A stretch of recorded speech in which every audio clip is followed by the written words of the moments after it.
Vereadora Marisol Santos. Bom, colegas vereadores, o que eu acho mais importante, já relatei isso em outros momentos, quando a gente chega na casa, muitas vezes, e o nosso papel aqui, né, de votar, como eu falei antes, de votar sim ou não agrada e desagrada, enfim, mas a nossa posição tem que ser sempre muito baseado naquilo que a gente entende, naquilo que a gente acredita, naquilo que a gente estuda.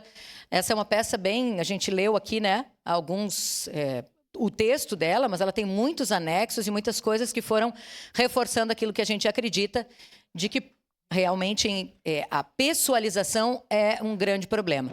Mas o que eu acho, e já era o que eu queria dizer, que eu já relatei em outros momentos, é que muitas vezes eu cheguei aqui, e os colegas da legislatura anterior sabem disso, e confessei, e nessa também, ainda não tenho confiança na forma como eu vou votar. Eu preciso ouvir as pessoas a respeito disso. Queria ter ouvido hoje vereador Iago, vereadora Daiane, nas suas defesas, para que eu pudesse compreender a posição deles em relação a esse caso especificamente. Tinha uma definição para mim aqui, como já falei no primeiro momento, de que não é uma votação de mérito, não é um julgamento de mérito, mas sim de admissibilidade.